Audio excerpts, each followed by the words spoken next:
You're listening to ChuckTalks. Two guys, two subjects with no script, little editing, and zero filter. Let's get to it. Well, guys, this is going to be the second time in the last 3 weeks. We have a Chuck Talk sans Chucky. God damn it, Charles. There is no Chucky here. So we're in a little bit of trouble right now. It's just Jeb and I. We're going to rub two sticks together and see what happens. It's okay. I got my chicken sandwich, so Okay. I'm good. I'll be good for a little bit. Well, another bad piece of news here to start out on is Michelob Ultra stopped sponsoring us. They said we're a little too controversial. You didn't tell me that. I know. Well, sorry, Mick. We're going to have to find a new sponsor. I might switch over to Corona Premier. I haven't decided just yet. But we do got a little bit of the apple to ease the hour through. So there's going to be no Michelob Ultras this round, but that's okay. Anyways, guys, this format is going to be a Rush Limbaugh, Steverdamus, Terrathon. But Jeb is going to go ahead and eat his sandwich, and we're going to talk a little bit about certain things that we've seen lately. And Jeb and I planned for this podcast, and so we're going to go sort of off, not a script, but we know what we're going to discuss. But we just have like our topics. That's really all we've done. But yeah, topics. And so what topic did you want me to start with? I kind of want to go into Christianity and like what is their role during this social upheaval going on? Okay. All right. So, like what, in your eyes, what should proper Christians be doing right now in the wake of the Black Lives Matter protests and stuff? Or just in the wake of what's going on? Yeah. All right. Everyone knows I wear my emotion on my sleeves, and everyone knows that I speak freely, and there's nothing that I hide about myself or about my past. But I grew up in a very Christian household, and I cherish those years and those memories, and I'm very thankful for being raised in that household. But I don't want to say I left the church. I think that's a misnomer or not well said, but I no longer participate with the church, might be the right way of saying it. And the simple reason why is just the amount of hypocrisy that I see that the church, I guess, sort of, I don't know if I want to say supports, but partakes in, might be a better way of saying it. And so you mean like partake in by not being 100% on board, 100% against, basically. No, by 80%, I think is the last I saw of evangelical people who associate themselves as evangelical support Donald Trump. That just doesn't mesh with me, and I don't know if the number is 80%, but it's definitely over 50. There's definitely a lot of modern Christians, I guess, the more evolved Christianity, more of your Methodists, your Episcopalian, your Presbyterians, even maybe, that have sort of gone away from that, and they can be evangelical to an extent. But I think that just the hypocrisy I see of people who associate themselves with Christianity and how they behave and what they're willing to support and tolerate through government or through just the society and the culture in which they live is just hypocritical to me. And the hypocrisy I just couldn't take. And you can obviously see in the Bible areas where Jesus would not accept hypocrisy. And I believe leaders in the Old Testament did not accept hypocrisy. And I just don't accept hypocrisy. That doesn't mean I'm going to go out and try to change Christianity, but I'm just not going to participate as long as I feel that the majority are hypocritical. And like my parents have encouraged me, hey, you should come back to the church. There's a lot of us that are not hypocritical, and I think that's a true statement too. There's definitely a lot of Christians out there who are practicing what they preach, and they preach what they practice. But it's just not for me right now. Question. Yeah. You talked a little bit about what Jesus would do today. You know that famous phrase, what would Jesus do? WWJD. Yeah. What would Jesus do? What political party would he support in today's age? What do you think? I don't think he would support either party. I think he would, if I look at his messages that I have studied, I think he would be apolitical, meaning he just tried not to get involved. You saw that when, the pharaohs and the tax collectors, like he tried not to get involved. Paul, the guy who wrote a lot of the letters and a lot of the New Testament, did get involved, give to Caesar what is Caesar's, things like that. He did get involved in some policy as he was coaching young Christians, young followers of Christ. I don't think he would be involved. I don't think he would be involved with a political party. I think he would be shocked at how abhorrent both parties act. And he would be angry at the hypocrisy. And I think he would be frustrated. And hey, listen, I'm sure someone's out there right now being like, I can't believe this guy, Steverdamus, who cusses and says things like this, talking about what Jesus is doing. Like, hey, I'm just telling you like how I interpret the text of the Bible, especially the red letter text, which is allegedly what Jesus said. And I just, if we're going to talk about being a Christian, what's the first word in Christianity? It's Christ. If we're going to talk about the Bible, when you have a 1,200 or 1,300 page book, depending on the size of the font, there's going to be things that are, I guess, they don't always square. And so do you listen to, Genesis or Leviticus or Numbers or Deuteronomy or Joshua or Judges, like the Old Testament, the Torah bases of the Quran?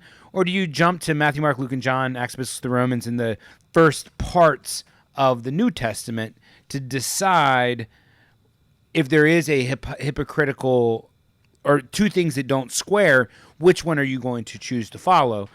And what I see in modern Christianity is they choose to follow what is easy for them to follow. And an example that I often use is if you are a straight white man, it is very easy for you to say that you should outlaw an abortion and you should not get gay married, because those two things are not a sacrifice. It's not a difficult thing for you to do.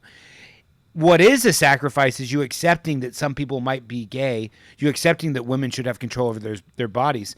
That's a sacrifice. That is tough. Genetically speaking, men would like to control women. It's the same in every mammalian species.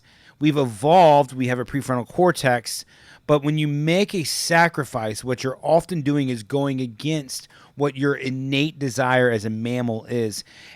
Just like if you're willing to kill yourself or you're willing to go to the cross because of a belief, it's a very powerful thing to do. And that's what Jesus asked people to do, is take up the cross and follow him. Does that mean that everyone needs to go out and sacrifice themselves? No, I'm not saying that either.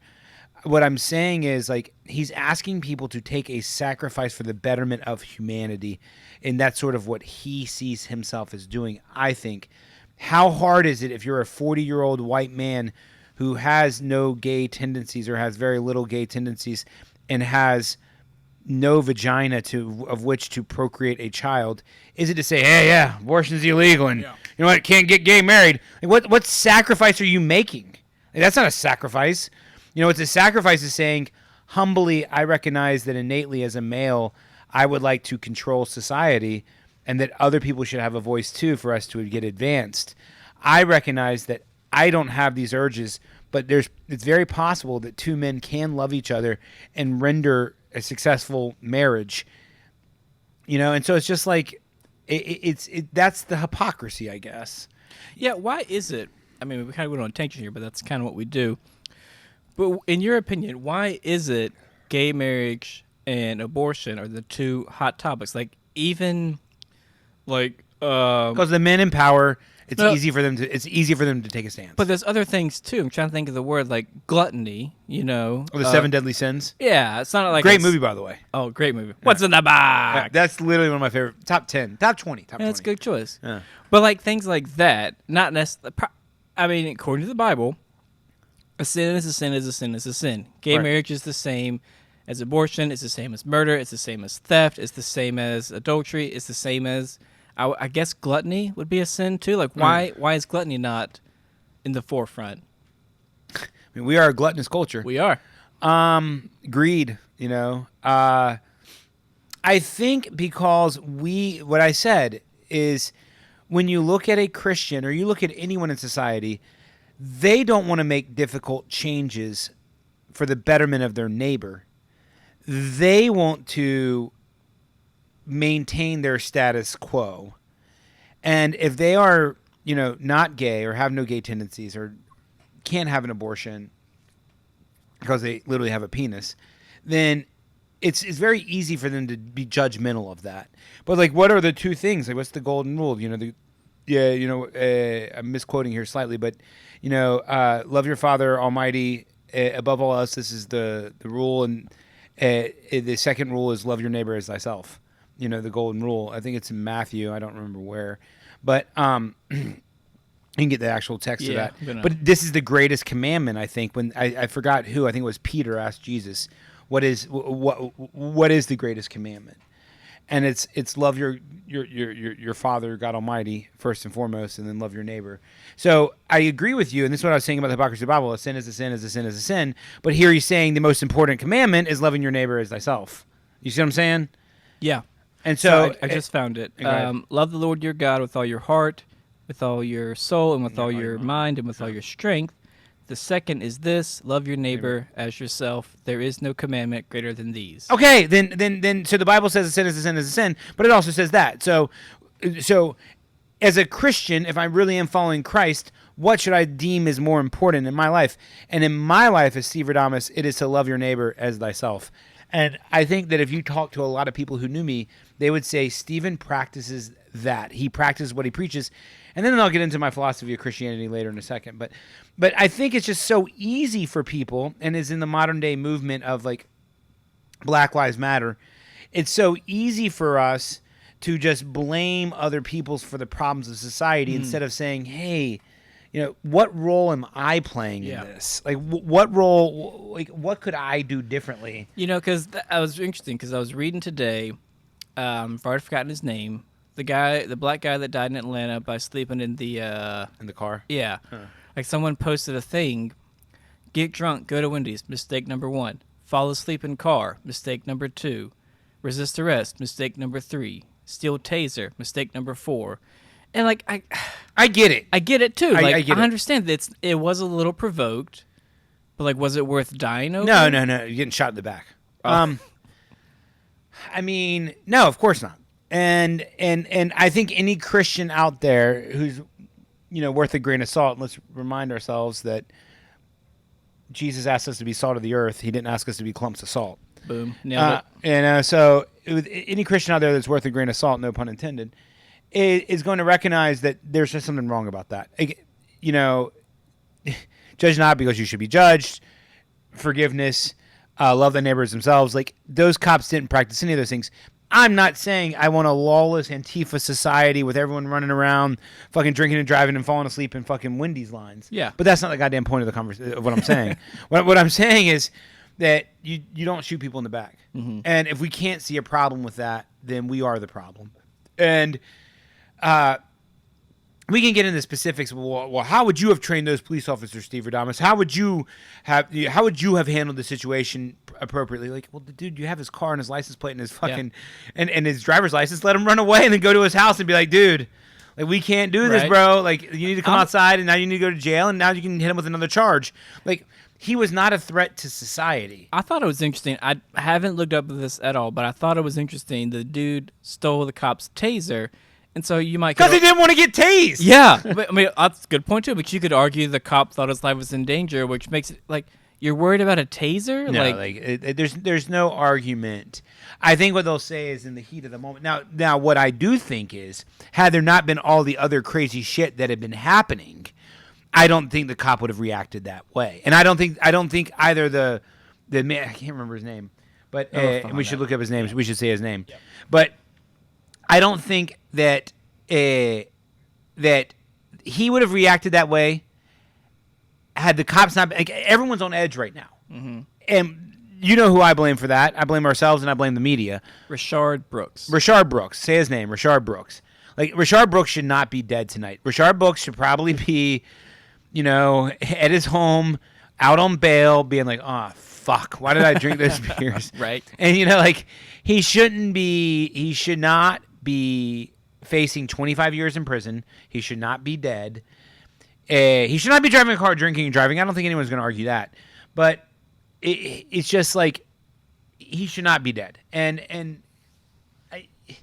anyone who wants to blame the victim in this, blame his family for how he was raised, or blame his mom, or blame his dad, or maybe the lack of, I don't know, or blame him is bullshit. Like, a sacrifice means that you look at yourself first. Like, what can I do better? What can Jeb do better? What the police officer, what can I do better? The mayor, what can I do better? Like we have to look at ourselves first.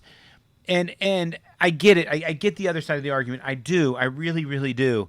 But tying it all back in. Why do I no longer go to church? It's because in Atlanta, a lot of people who are sharing the meme that you just shared right now go to Atlanta Methodist, Atlanta Baptist Church. And I don't want to be around that. Yeah. Like, listen, I know I'm a hypocrite. I know I sin. I know I make poor decisions. I know I've hurt a lot of people in my life. And I swear on this unintentionally, but I know I've still done it. And I've made a lot of mistakes. And I don't want to pretend like I don't. Right. And I don't want to, I don't need to be around that hypocrisy. That hypocrisy rubs off on me. And so I just want to like stiff arm it. I just want to like Heisman Trophy it. Like, just stay away. Like, if you want to be hypocritical and you're okay with that and you want to be around hypocrisy, then go. If that makes you feel better about yourself, then do it. I am not afraid of death. I'm not afraid of going to hell. I'm not afraid of some devil like poking me with a pitchfork. Like, I'm literally not afraid of that. I think what it is, just to give a voice to the other side, what I'm getting is people want rules. They want to know that... They want boundaries. They want boundaries. They want to know that, oh, if I don't curse, then I'll go to heaven. Oh, if I don't gay marry someone, then I'll go to heaven. Like, I like, there's a simplicity to it. And like, if you get your brother to stop cursing, then like, you just earn more points. Yeah. I think you missed the whole thing with Jesus trying to teach, but that's kind of what they're thinking. Jesus said, it's easier for what is it? A camel through the eye of a needle than a rich man to get into heaven. There's only one way through heaven is through me. Like, there's very clear things that say like, just like living a good life doesn't get you into heaven. Now, the interesting thing to me, and that's actually a good leading question, is, so if I said, do you believe in Jesus to anyone in the Atlanta Baptist community, they're like, fuck no, man, that's a false idol. I don't know who this Jesus is you're talking about. And the point is, like, Jesus is nothing more than the name of Jesus in Spanish. And the point is, it's a name. Mm-hmm. He's not, a man is nothing more than what he stood for or what he represented. So the life I live, is it Christ-like? In some ways, I do think it is. And in some ways, I don't think it is. But if you really profess that you believe in Jesus, what is it? Faith without works is dead. Yeah. James, by the way. Yeah. Okay. There you go. So it's just like, I bet most of y'all did not know that I knew this much about the Bible, but it's just to me like, if I see someone over here that is just going to church and living a life where he's making zero sacrifice, he's in it for himself. He might go, with the Boy Scout troops once a year to pick up some garbage on the highway patrol, and he says he believes in Jesus, and thus he's going to heaven, and he's telling me I'm going to hell because I don't believe in Jesus, but I'm out every single day trying to build a community, trying to participate, helping everyone I see, treating others like how I want to be treated. I've had hundreds of employees, not one of them will talk bad about me. I've always given my shirt off my back to millions of members of the community, made tons of sacrifices. Well, if he's going to go to heaven and he said, I'm going to go to hell, well, I don't want to be there with him anyways. So just send me to hell. It's just like, I remember like people like back in 2004, I will never forget it. Like Dick Cheney and George Bush, like they were real Christians. I'm like, I swear to God. And still on this, Dick, if you're listening, I know you're probably a big fan of the show. Any man with a dick, by the way, who's got a name Dick with a dick. Great name, by the way. The name fits, I think. Dick Cheney, if you are going to heaven, I am saying it now. God, please send me to hell. I just like, I do not want to be with you. I do not want to be around you. I don't think you're a good person. I think you're absolutely a horrible person who's just in it for yourself. And I think you're selfish, and I think you're horrible, and I think that's all you care about. And you have killed millions of innocent people. And I'm saying that, and I will say that, and I will go to the grave being very comfortable saying, Dick Cheney, you probably will die before me. I'm not sure if you will or won't, but you He'll will live probably forever. will. Yeah, Darth Vader. Yeah. But literally, I don't want to be there. I just like, I mean, there's like, I don't, maybe my mind is so minuscule and I can't understand the grandiose of heaven. Okay, that's fine. You know, I'm okay when the DMT seeps into my brain thinking that I'm going somewhere Dick Cheney ain't. And I think that, to me, that's again a misinterpretation of, it's not about good deeds. I'm not claiming to know everything, but it's a balance. But when you say you believe in Jesus, like I picked up the cross and followed him, is it more important saying I believe in Jesus, or is it more important picking up the cross and following? Ooh, they're both important. They're both important, and that's a fair answer. But at the end of the day, Jesus wants us to do something that makes society better. Sure. Like, he wants us to help out those that are less fortunate. He wants us to make a sacrifice for our community. Like I said, it doesn't. Not everyone has to go get nailed to a cross. Like, Right. I'm not arguing that, but just wants us to participate. Like, that's, to me, if you look at his messages, there was other messages, but those are probably his two main messages. Yeah. And I just don't see how people who say they believe in Jesus don't also believe in Jesus, you know. And like, it's a fictitious point that I'm making, right? But the point is, like, we all call it by different names. Jesus was just an example to billions of people, or today billions of people. But he's an example of I believe he should be, and I believe for a lot of people, maybe most people, he's an example of how you should live your life, right? Yeah, totally. And I don't think it's very important saying you believe in him. I think it's more important how you act like him. And I've seen a lot of people who say they're agnostic or atheist,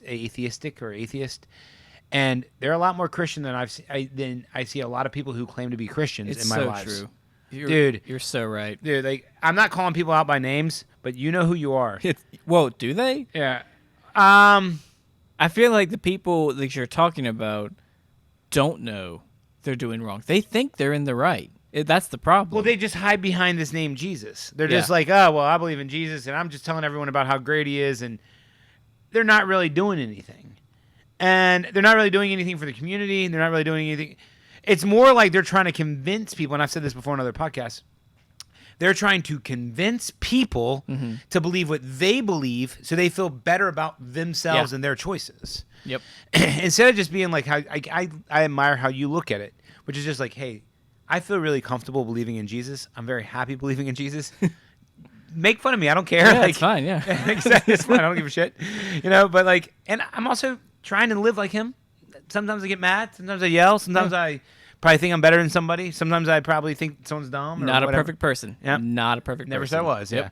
But like, I sort of admire how you look at it. And if someone asks you, like, hey, like, why are you so happy? Like, why do you feel so comfortable? Like, oh, well, I believe in Jesus. And I think that's an acceptable way of dealing with it. Thanks, man. You know, I think like going out and standing on a street corner telling everyone that they're going to go to hell because they thought about having an abortion. It's just like, you know, I just don't really see that as very Jesus-like. Right. You know, so I don't know, man. It's just, so the question was like, what party would Jesus would not be part of a political party. I think but anybody out there that thinks that Jesus would think Donald Trump is a good role model, I'm inviting you on the show right now. Please come get on the show and explain to me how your evangelical principles align with Donald Trump. I'm a forgiving person. Like, you can like do the worst thing, and I'll try to talk to you and be like, "Hey, man, what was going on in your head? Why were you doing that thing?" But if you consistently think that Trump is the Christian candidate, that gets under my skin so fast. And I That's know the hypocrisy, Yep. man. That's the hypocrisy. Like, and listen, I don't know what the fuck I'm talking about either. Like, I always say, like, show me someone who knows what God thinks, and I'll show you someone who's a fool. So I think you ask me, like, what does Jesus think? I fucking don't know. I don't know. I just can look at the text of what I've seen and read, and I can tell you what I feel inside. And that's it. And what I feel the church is today is not all. It's a lot of hypocrisy. Yeah. It's gone in the wrong direction. It's lost its way. Mm-hmm. And it needs leadership to bring it back. And I think part of the problem is the church being so involved in politics. Yeah, okay. So like I think Jesus would be shocked at what he sees today. Both, my dad, who is a amazing man with an amazing heart that takes up the cross every single day, and my mom is the same way, but they're card-carrying Democrats, and they would truly believe that Jesus would be a Democratic member of the Democratic Party. And I see where they're coming from, and I see their arguments, but I think he'd be a little disappointed in you guys too. Like Barack Obama didn't shut down the wars; he expanded the wars. Right. 350,000 people died of the flu. 1.6 million died of lung diseases under Barack Obama's administration. Is that his fault? I mean, is that very Christian-like? I mean, you're telling me Donald Trump's not Christian-like because a couple 100,000 people might die of COVID under his administration. But 1.6 million died of preventable diseases under the Barack Obama administration. Is he a murderer? It's just like there's a lot of hypocrisy in both parties. Oh yeah. And so it's just like I don't know. It's tough, and that's why I think a lot of times too, like your religious belief.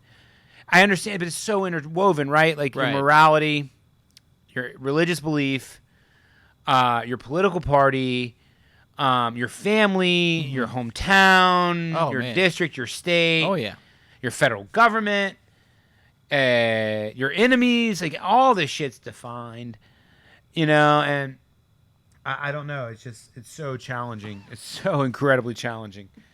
Where are you going with that? Well, like when you're saying all these things woven together, what were you saying? What is challenging? Separating them all out. Like, secular or non-secular, like the idea of like church and state being separate, we argue in the United States saying like, hey, we need to maintain secularity, we need to keep church and state separate, but like it's impossible, right? It is, yeah. The morality of the majority voter in the United States is a Christian individual, or they at least associate with Christianity. Right. That doesn't mean that you can't have Christian principles and be Muslim. And one of my favorite memes in the world ever, probably my hashtag favorite meme ever, was a meme was like, it literally said, you think you're having a bad day? Imagine Mike Pence having to hold the Quran to swear in 2 women for Congress, because there's 2 Muslim women, had one for Congress, and he had to hold the Quran. I didn't know that. Yeah. That's interesting. It was just hilarious, Yeah. right? Like imagine Mike Pence having to be with women holding the Quran. Mike Pence, come on the show. Tell me how you felt. Yeah, Mike, come on, man. Yeah, Mike, don't be afraid. Don't be afraid, Mike. We'll treat it easy, Mike. Yeah, we'll go easy on you. Mike Pence, great vice president or the greatest vice president? Ooh, better than Dick? Oh, I don't know. Come on, Mike, man. You got some big shoes to fill, Come buddy. on. You haven't killed near enough people, Mike. Like, get to work, Mike. Like, you got to go into downtown. We need to start invading countries, Mike. Mike, come on, Just buddy. left and right. Just like Russia, China. And make sure you give a no big contract to the companies you used to work for. Oh, yeah. Just give the no big contract to rebuild Venezuela to Indiana. Just give it to the state of Indiana. Let's Mike. make Dick look like little potatoes to this guy. Yeah. No pun intended. He's from Idaho, by the way. I'm a genius. I didn't even know Yeah, it. there you go. But yeah, so okay. I get it. And so it's just so hard. So like, okay, so we can't be secular, right? That's fine. Now we can say like, we don't want Sharia law. We can say we don't want Christianity. But like, how are you going to tell the voter not to let his morals dictate how he pulls the lever? But I would say this too, and this is where the debate is, right? Like, if you are going to claim to be a Christian, then act like one in your daily life and act like one in the voting booth. And if you want to go elect Christian leaders, well, then elect Christian leaders that represent Christ, not from Leviticus, 12:23. You know what I mean? Like, go out there, make a sacrifice, become a member of society to make a sacrifice for the betterment of society. That's what I think Jesus would have wanted. Like I said, don't want to put words in the man's mouth. He's not here to defend himself, But I don't think. I think Jesus is like, dude, all you guys going to these big Franklin Graham rallies all swearing my name, like, you guys are missing the goddamn boat. You're missing the whole point. Yep. And, and if you think you're bulletproof now because, you say my name and you believe in me with zero act or zero sacrifice, I mean, I think he'd just be shaking his head. I think he'd just be like, what are you guys doing? Like, I don't know. I keep thinking about Jesus turning the tables in the temple. Like, literally. It's one of the last things he did. Yeah. He's not above protesting. Exactly. Yeah. If it's worth it, he'll do it. Yeah. That's... And he's not above forgiving either. Exactly. And that's both sides. That's both sides. Both sides have to forgive. True. Very true. And obviously that cop didn't forgive for someone stealing his taser. Yeah. I mean, maybe I just. Now back to the show. You know what I was feeling actually? Like, I'm just gonna be changing subjects here. Do it. Subject change. Woo woo woo. I just feel like, I don't know. I was a little down this week. Okay. I think that I've been like trying to be really optimistic and glass is half full. It's just been getting to me. It's just the constant, and I think it's a lot of like Trump delirium, like we talked about Trump derangement syndrome, and it's just a lot of like, dude, Donald Trump's a horrible person, but like, can we just like talk about something else? Like, just vote him out of office in 5 months. Let's talk about something else. Like, dude, it's just all this, like the media too, like, and it's funny, right? They're just like, second wave is coming, millions. Yeah. It's going to be a death toll of 25 million. And you're like, dude, like, what are you talking about? People ask me, like, do I think people will die? Yes, I think probably this year into next year, between another 100 to 300,000 people will pass away. I don't know if people are thinking this, but I just want to go ahead and set the record straight. You are not thinking, you've never said that the coronavirus isn't real. Like you. Oh, it's 100% real. It's a real Oh, totally. thing. Yeah. But the negatives of how we reacted to it are also real. And I feel like, so when you go to law school, the emblem of a lawyer is a balance. It's literally a scale. And I feel like oftentimes I'm like, the scale is like 99% and 1%. And it's like me up on there just like jumping up and down on the other side of the scale trying to get it back to normal. Right. I have never said the coronavirus is not real. I've never said the coronavirus is not dangerous. I've never said the coronavirus will not kill hundreds of thousands of people. I've said all of those things. You can go back and read things and go back and listen to these podcasts. What I've said is the devastation to what we have to do to prevent that is way greater harm than preventing it. And I think we're kind of living in that right now. Yes. Yeah, I mean, I think we're just, and I think we're on the tip of the iceberg. Like, you also have to remember that I've lived almost half my life in other countries. I lived in the country of Brazil, Peru, Bolivia, Panama, Colombia. I have traveled to 35, 45 countries extensively. I have friends in all these countries.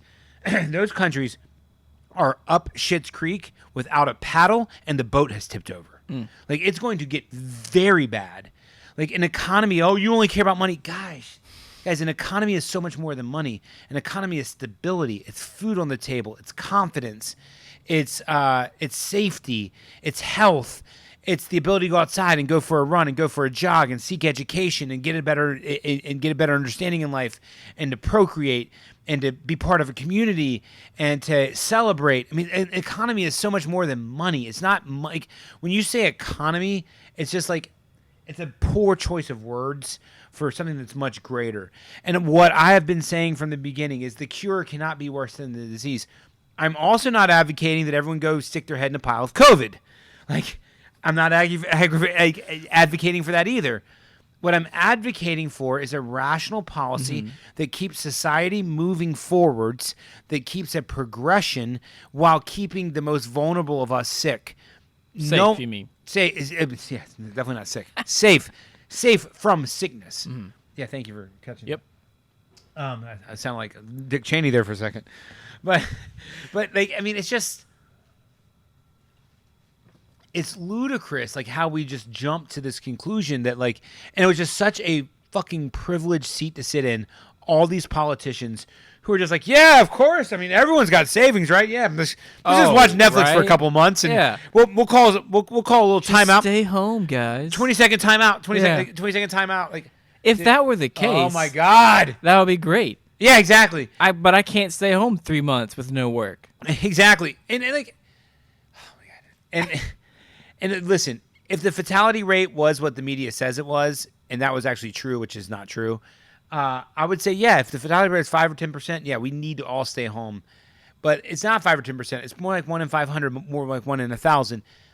And I'm also telling you something. This is like something that's rubbing me so raw. Okay, on March 18th, we talked about this in previous podcasts. Fauci came out and said face masks don't help. Oh, here we go. He literally said that, and I called it on March 18th. That he knows the data. He's just trying to make sure there's not enough face masks in the United States, and there's going to be a run on face masks and all this other stuff. Yeah. He knows that he wants to keep first responders safe, so he knows he needs to fudge or lie, and he stood up there and lied. Bold-faced lie. Everyone, bold-faced fucking lie. Fauci, bold-faced liar, March 18th, face masks don't help. He knew they helped. Okay. So, we know he's willing to make a moral decision and to lie to protect what he believes is morally correct. Okay? That's proven. No one can argue with that fact. No one. Not my dad, not my mom, not my brother, not my sister. No one can argue with that. So, if we know that he has a moral belief, why is the CDC not releasing the numbers on young and healthy people? Because he doesn't want young and healthy people to think that they are safe. Because he thinks that it's going to lead to the virus spreading through the community. Which it would. Because young and healthy people are safe. They are statistically more likely to die while they're texting and driving. That's a fact. It's not made up. It's not bullshit. That is a fact, and it will come out eventually. Steverdamus is going on the record saying that more young people will die this year in the United States. And when I say young, I'll define it as 40 and under and no pre-existing conditions of car wrecks and of gunshots and of suicide than will die of COVID. Period. The end. It's a fact. So over half our population is pretty much immune to this. Now, why can he not say that they're immune to it? Or for all intents and purposes immune to it. It doesn't mean they're immune to it. It means that they get it, right. They get the antibody, they defeat it, and they go on about their lives. So why is he not saying that? Because in his moral belief, he's trying to add years to people who are very old, 65, 70, 75, and 80. He's trying to add years. He's trying to prolong their lives. Possibly. Or he is convinced that the safety of a society is based in a pharmacological solution. Okay. Instead of a healthy immune system, which I don't see him preaching at all. I don't see him saying every single day, Americans, go get 20 minutes of direct sunlight. Get your vitamin D up. Americans, everyone take 1,000 milligrams of vitamin C. 500 in the morning, 500 at night. It's a fat-soluble vitamin. Take it. Americans, everyone needs to lose 25 to 35 pounds. If you're overweight, let's get on roll. Americans, eat a heavy vegetable diet, low starchy diet, high-quality fat content diet. Stop eating processed foods. Americans, put the sodas down. He's not saying any of that. But that's the best way to fight this disease. That's also the best way to fight what most people are dying from this year, which is heart disease, diabetes, and cancer. That is the best way to fight it. Yeah. But he's not saying any of that. He's saying wait until we have an injectable solution that I'm going to sell and my friends are going to sell for billions of dollars. It's a fucking farce. It's a goddamn farce. Like, oh my God. How do you not... it just blows me away that no one else sees it this way. Like, guys, statistically speaking... we are safe, and I bet I know people are listening to this now. I hope that dude goes out and gets COVID, dies on his own blood, and vomit, and can't breathe for a year. Like, I'm sorry if you feel that way, but I'm sure there are people. That's pretty rough, man. Yeah, that's a rough way for me to die for a year. I'm hoping it's more like 9 minutes, but whatever. But he's not. They're not releasing the data on children, teenagers, young adults, even older adults. Like. I bet you, I'm going out on a limb here that 60 and under, no pre-existing condition, the likelihood of death is up there with a car wreck and suicide. 60 and under. 60 and under. I can see that, yeah. Okay, so why are they not sharing that data? Because they want everyone to be scared. But what do they want everyone to be scared of? Now, nobly speaking, maybe they're trying to add years to a 75-year-old multiple comorbidity life. Fauci, noble. Yeah. But is that really the only thing you're doing, Fauci? Do you really like pharmacological solutions? Are you trying to say that maybe we should commit ourselves to pharmacological solutions? Maybe just like, and it may be subconscious. Like I said, I'm not a conspiracy theorist. Like I don't think that him and Bill Gates are in the Wuhan labs, like, making Wuhan COVID viruses and releasing them. Every time you say Wuhan, I think of Wu-Tang Clan. Yeah, like Wu-Tang. the Wu-Tang Clan's behind this some kind of way. Old dirty bastard. Yeah. May he rest in peace. What a great rapper. Oh man, what a great rapper. And Ghostface Killer. Those guys could rap. Back in the day. Well, through your neighborhood like your neighborhood spider, man. But anyways, off subject. But the point is, I don't think that's what they're doing. I just think that he believes his way of medicine is the correct way, which is Western medicine, a pill for every ill. And I don't think that's the message we need to share with society, considering 50% of us are morbidly obese. That's not the message. The message should clearly be, and guys, if you listen to all 10 or 15 podcasts we released, I say 4 things very consistently. Number 1, listen closely. The solution to the comorbidity solution, the COVID-19 debacle, is diet, sleep, and exercise and mental health. Mm-hmm. Diet, sleep, and exercise build mental health. That's the solution. I say it over and over again. Number 2, I say we cannot fix society until we fix the individual, and we have to focus on the individual, not big top-down reform. It's bottom-up reform. 2 things I say.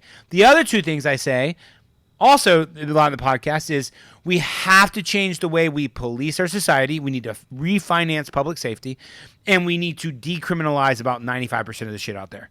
Those are the 4 things I say, and I guarantee you, if we did those 4 things, all our kids, my kids and your kids, will live in a better society. I guarantee it. I guarantee it.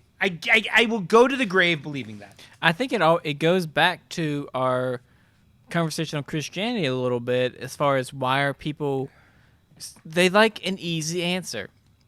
Like, what's easier? 20 minutes of sunshine, not eating healthy and getting some exercise, or take a pill? Take a pill. Yeah. If people love the easy answer, I'm not going to lie, so do I. I love an easy answer too. But you know it. But I know it, and I know that the easy answer isn't a sustainable one. Right.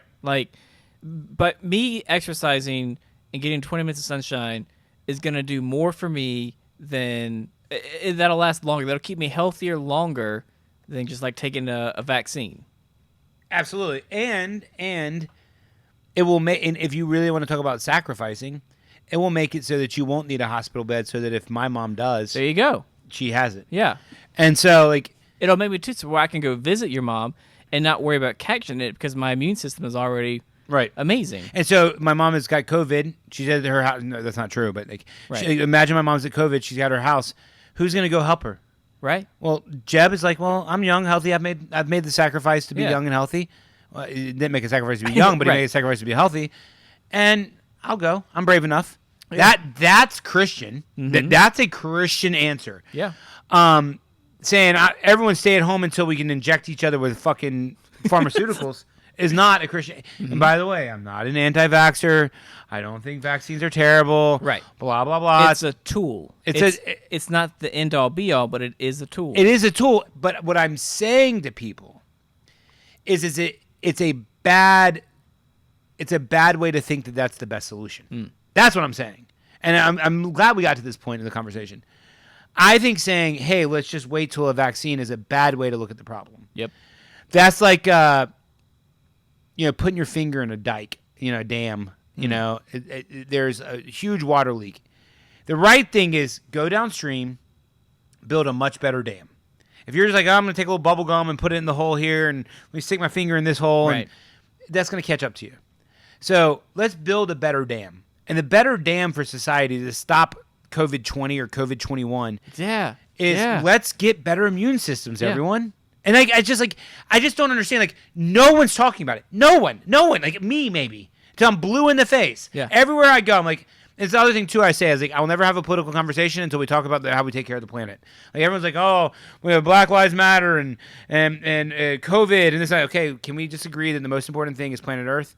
Okay, cool. Now we can talk about those things. Yeah, there you go. You know, because like nobody's lives is gonna matter if planet Earth ain't here. Yeah. You know, so it's like it's not. I'm not belittling Black Lives Matter. I'm not belittling people who have died from COVID. I'm not belittling people who've had challenges of COVID. I'm not belittling any of that stuff. I'm not belittling the economy. I'm saying that we have to keep Mother Earth on our minds. Or it's not going to matter. Yeah. So that's another thing, too. I want kind of off topic a little bit. Speaking of police brutality, I saw a video, an Instagram video. This cop was harassing a teenager. I don't remember the race, but he was harassing a teenager saying, go back inside. Like, he made fun of the sand was doing his, like, little fishy sand. It's like, swim back home. Like, it's funny, but like it made me realize, like cops think they're doing the right thing by harass people to go back inside to stop the spread. Like media has done such a good job of making Corona seem like the plague that people are being harassed to stay inside right now. Yeah, like hey, go inside, don't get direct sunlight, don't get exercise. Like dude, like you're literally making the guy less healthy. Yeah. I mean, just like Jesus Christ. It's also too like how you just take a guy with a high school education, give him a gun and a badge, and tell him to go to work. It's like, what do you think's gonna happen? Right. Like, here's a guy with racist tendencies, racist undertones. You give him a gun and a badge and tell him to go police Southeast Atlanta, Southeast Raleigh. I can't believe you shot a guy in the back. Are you fucking stupid? Yeah. God damn. Like if you go to any job, like I used to be a beer line cleaner. And if they hired a high schooler, like, I would have to train him for a month. Like, don't let him near the solution. Don't let him near the taps. You got to train him first. Make sure he's not going to fuck it up. But things are very easy to someone who's done it, right? Like, it's funny. Like, Jeb and I work at a factory together. And Jeb's now getting close to a year here. And he sees it and he's like, will basically say to me, like, I didn't realize how little I knew. Yeah. But when you walk in, it looks easy. Sure. Like, oh yeah, this is easy. Like, I mean, all you gotta do is do this, cut and this, paper, and this. put the hot thing down. Yeah, it's easy as 1, 2, 3. But that's because the person doing it makes it look easy, Right. Because they've been trained. Yeah, because they've been trained. Mm-hmm.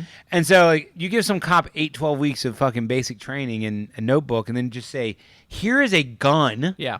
And here is a badge that basically says you have immunity. Go keep society safe. Yeah. What in the fuck do you think is going to happen? Right. And I've literally for 20 years, since law school, have said everything should be legal within reason. I said everything should have sunset provisions, meaning all laws expire. And everyone's like, you're crazy, you're crazy. And the interesting thing to me is now a lot more people are not calling me crazy anymore. And a lot more people are now saying things back to me like it's like a novel idea. And I'm like, God damn, I've been saying this shit for 20 years. Hey, man, at least they're like finally catching Exactly. up. I understand. But I have a very good friend, Peter Jacobson. I love you to death. I fucking love you, Peter. And I usually don't say people's names. But you agreed with me that now drugs should be legal because of how we police our state. 10 years ago, I remember you thinking that it was the dumbest idea on planet Earth. And now you're seeing, because you care, and it doesn't mean you didn't care 10 years ago, bro. Like, I know you love people. Like, you are an amazing human being, by the way. You love people, but you're seeing how easy it is when you just, like, make laws up for someone to abuse the shit out of it. Mm-hmm. And thank you for coming over to the dark side. Now we just got to convince everyone else. One more. Not just one more in the bank. But yeah, I mean, it's just it is what it is, man. It's tough, man. It's really, really, really tough. Like, society is not it's an experiment. Yeah, it's an experiment. It is an experiment, and we are doing what we have to do to get by. But like I said, I'm feeling a little down right now. I'm just seeing a lot of selfish people out there, and I think there's a lot of scaredness. And when you scare. You get scared. And this is where the real leaders stand up and they start calming everyone down and they start cracking a joke and making a smile. Yeah.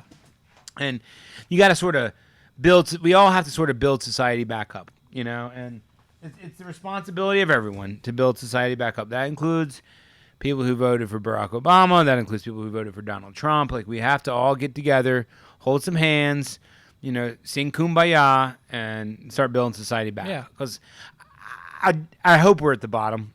At least this wave, right? At least this wave. Do you think we're at the bottom? I don't know. I never try to I don't like to say extremes because I don't want to be wrong. I hope you're right. Like I hope this is the bottom, but I don't think so. The positive side of me thinks that we're at the bottom. The negative side thinks we're at the tip of the iceberg. I don't think we're at the tip. I feel like we're in the middle. I just don't know what all this isolationism is going to do. Like, right? we need to be intimately involved with China so we don't have a war. As long as China and the U.S. are intimately involved, Russia, all these other countries can do what the hell they want to do. North Korea. Like, if China and the U.S. are financially involved and they go, hey, we need a regime change in North Korea, it's going to happen. If we need a regime change in Russia, sorry, Putin, it's going to happen. Like, as long as China and the U.S. are in the same boat, rowing the same direction, like, there is not going to be too much problems. I think by, like, isolationism, tariffs and duties and no plane flights and people not interchanging, like, we can quickly get scared of each other. Oh, yeah. And we can quickly start blaming each other. And like, okay, so let's back up here for a second. So the COVID panic started in early March. Mm-hmm. When was George Floyd? George Floyd was killed 3 or 4 weeks ago, so that was middle of May, early May. Either late May or early June. So for 8 weeks, the press blew up the fucking blogosphere, the newsosphere, with this is apocalyptic, shut down the economy, fire everyone laid off. George Floyd happens, and not one press person even dares to mention or even thinks of mentioning that maybe these people without jobs are acting out. Right? Okay? And so now we have 15%, probably more like 20% real unemployment. And the George Floyd thing's kind of dying down. And they're back to scaring the shit out of everybody. And so it's like 2 years from now, 3 years from now, if we're in war with China, we have to blame our response to COVID. It's at least part of the problem. I will say this. I like to be fair to people. I was listening to Cooper on the radio today, and he was talking about... Which Cooper? Anderson? Roy Cooper. Our old our governor. Yeah. He was talking about reopening NC, but doing it safely with masks. And props to Cooper. Like, yes, we need to reopen, but let's do it smartly. If you're worried about COVID, sure, let's do it smartly, but we need to reopen so we can avoid things like we've been going through. Well, I mean, like, it's so privileged to just say, sit at home and do nothing. Like, oh my God. But that's who, everyone who says sit at home and do nothing has the ability to sit at home and do nothing. I know. Like, Roy Cooper makes $500,000 a year and sits in the governor's mansion. Very easy for him to say, sit at home and do nothing. 15 minutes away, walking, 20 minutes away walking, in Southeast Raleigh, people can't sit at home and do nothing. Yeah. And Roy Cooper's friends and family, who are all 60 and 70 years old, who are all at Bald Head Beach Island and the Wrightsville Beach and Oak Island, all living in their beach houses, they can sit at home and do nothing. And congratulations, I'm really happy for you. But most people can't sit at home and do nothing. And you know what? A lot of that has to do with social injustice. A lot of that has to do with how we police society. A lot of that has to do with a lot of things. But they just can't sit at home and do nothing. And I just, like, I hope he sees that and he just doesn't panic. Yeah. Just don't, like, good leaders don't panic. Good leaders tell people the truth. Hey, guys, this might be tough. Let's stay out of nursing homes. Let's stay out of these neighborhoods. If you have a pre-existing condition, let's work on that pre-existing condition. Let's work on our diets. Let's work on our sleep. Let's work on our exercise. Let's live a better life. Everyone in America, let's go do 100 jumping jacks. Like, every day, get up and move. Move your body. Get a good night's sleep. Let's do this. And not just like, oh, well, everyone go to their beach house at Bald Head Island and you can still play golf because golf is social distancing. Right. Dude, I'm like, fucking God. Like, are you, Jesus. You're so out of fucking touch, man. You're so out of touch. And it's just, wow. But the point of it is, there's unintended consequences from everything we do. Mm-hmm. And the law of unintended consequences rears its ugly head. And for me, who has 2 boys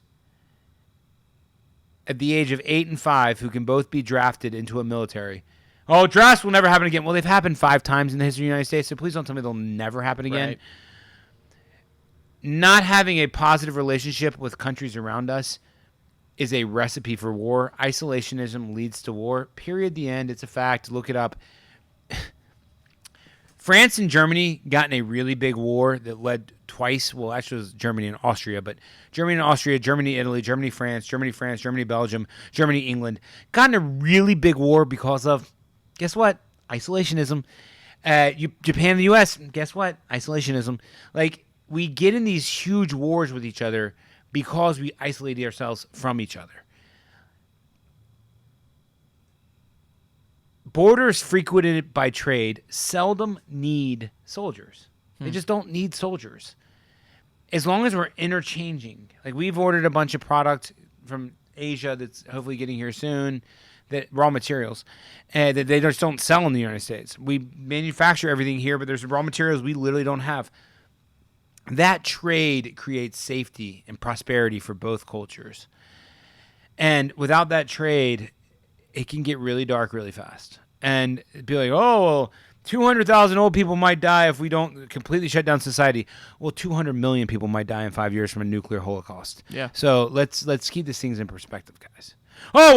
There's no way that's happening. Guys, the United States government has dropped 2 nuclear bombs. 2 nuclear bombs on foreign countries in Asia in the last 100 years. Don't tell me we won't do it again. Oh, no, yeah. Like, I mean, you're fucking smoking crack. Like, I ask Americans, like, has there ever been a nuclear war? And they say no. Well, no, are you fucking kidding me? We dropped 2. We dropped 2. Not 1, 2 nuclear bombs on a country in Asia. You know, and guess what? We built an economy with them, and now they're one of our best allies. So see what you do when you build economies with people, when you open borders and you have plane flights and you have tourism and you understand each other's cultures, and a bunch of Japanese people come over here and take pictures of the Statue of Liberty in Times Square, and we go over there and take pictures of the Tokyo squares. Do you understand? And we buy their cell phones, and they buy our rice, and they buy our fish, and they buy our corn, and they buy our beer. Do you understand like how valuable that is? We were at war with this country in 1945. Literally, what is that? 75 years ago this August, we dropped massive bombs killing 500,000 people. More than COVID's going to kill in the United States.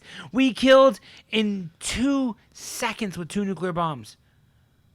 And they are now one of our biggest trading houses. You know who's our biggest holder of U.S. savings bonds? The Japanese government. Like, this is what happens when you open up your borders and you trade. You know what happens when you shut down your borders? It's December 6, 1941, one day before Pearl Harbor. That's what happens. To play devil's advocate here, do you not think that dropping the bombs helped us out in that too? Like, it showed the Japanese. I mean, I think that it definitely brought Japan to their knees, and it definitely made them say, well, we can either, fight back against the bully, or we can become friends with the bully. Yeah, I think, but yeah, I mean, I'm not advocating for Donald Trump to go out and drop a nuclear bomb. Oh, no, I'm not saying that either, but I feel like, again, to be fair, 2 bombs, but the 2 bombs were, in a way, warning shots. They were very excessive warning shots. I mean, they were dropped. I mean, well, you have to remember, I think that it was Truman. He firebombed Tokyo, killing like 200,000 people. And then he dropped pamphlets warning the Japanese people, we have something much more powerful and we're going to drop it. And then I think he dropped that on Nagasaki. Hiroshima and Nagasaki? Yeah, but he dropped it on Nagasaki, I think, first. And then like 4 days later, he literally dropped pamphlets saying, we're dropping another one if you don't reverse your ships and back up and reach an agreement with us. And then he dropped that one. And then that's when the peace talk started. But I mean, he tried 3 times to his defense. Right. But I'm not defending anyone who just killed 1.5 million people. But like, what else are you going to do? I mean, you're faced with a war that can last forever, or you can just bring these people to your knees. And he's just like, fuck it, let's. And I think it gives America some street cred.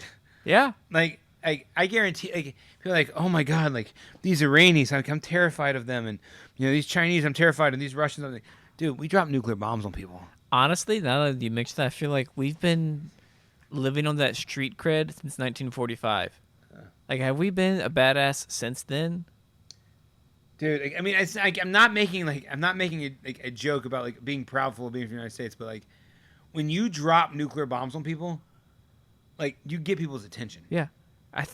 Again, I could be wrong, but I feel like we're the only Do you country. remember when Trump, just recently, there was the Iranian leader that landed at Baghdad airport, and he dropped some bombs on him, and then Iran shot. It was Koshi was his He name, was trying to kill the general. He did kill him. Yeah. It was basically killing the equivalent of like Colin Powell, or killing the equivalent of like General Schwarzkopf, Yeah. or Mad Dog Mattis. I mean, it fucking like he fucking straight up assassinated a political and military leader, and like then Iran like shot back a few Scud missiles, but I think they actually told the U.S. we're going to shoot back some Scud missiles so we don't look like pussies. Mm-hmm. Will you please put your troops underground? And I think some troops got some concussions and whatever else, but I'm not saying that's not bad or good or whatever. You know what I'm trying to say. Yeah. Moving the story along. Yeah. Yeah, I mean, like, that's pretty powerful statement. Like, we're just gonna send in some drones and just fucking snipe you. Like, I mean, and I'm not saying it's a bad way. Like, a lot of people blast the U.S. and the U.S. has a lot of issues with it. But when you look at traditional world powers in the mid 1900s, the mid 1800s, the mid 1700s, the mid 1600s, 1500s, like, we're talking like Pol Pot. We're talking like Hitler. We're talking like Mussolini. We're talking like hundreds of millions of people being killed by strongman leaders. If Donald Trump drops a few bombs on an Iranian terrorist, like, it's hard to argue that they're the same thing. Like, yes, the United States is an imperialistic nation, 100%. Yes, we should do things better, but I think we try. I think we've moved the goalpost. Might be a way of saying it. And maybe that's just my pride. What do you mean we've moved the goalposts? We've shown how an imperial nation can lead the world without having to just fucking straight kill everyone all the time. Okay.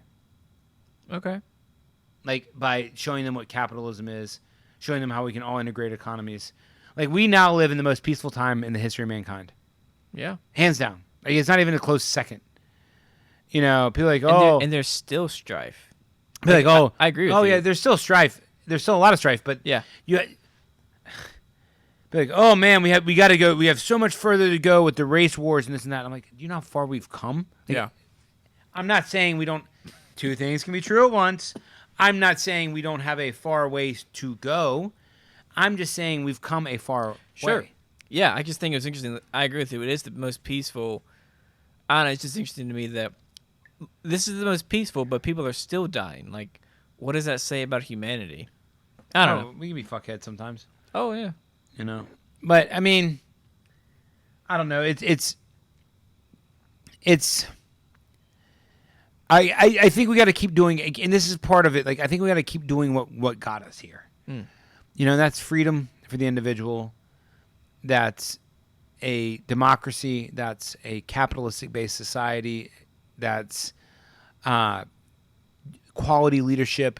That's tolerance and patience. That's listening to the minorities of a society. And I'm not talking minorities in skin color. I'm just talking minorities just in how way of thought. Yeah. Sometimes it is skin color too, but way of thought.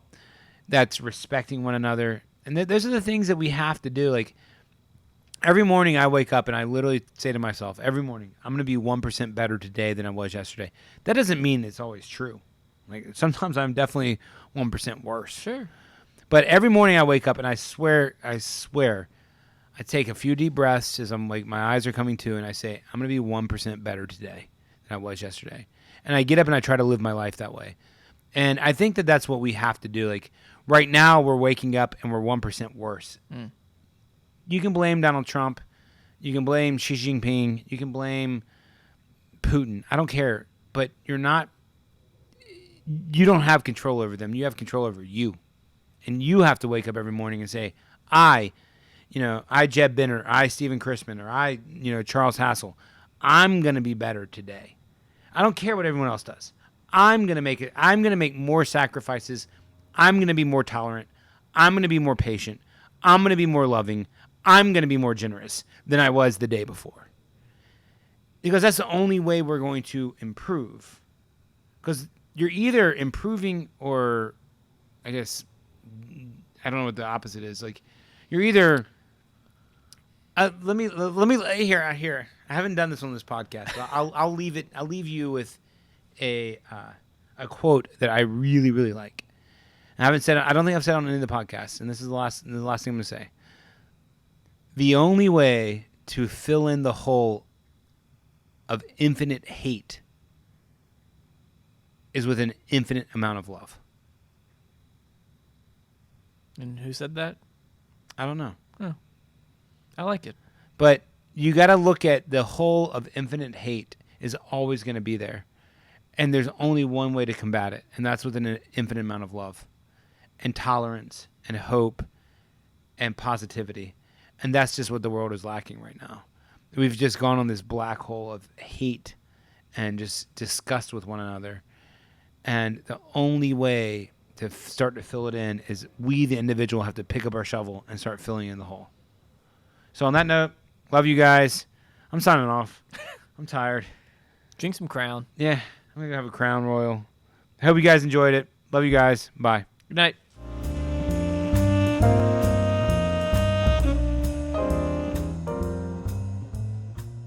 Chuck and Steverdamus are not doctors, certified or endorsed by anyone, really.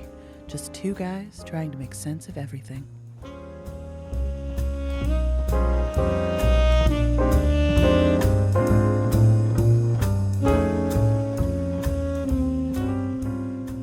That's all for now. Until next time.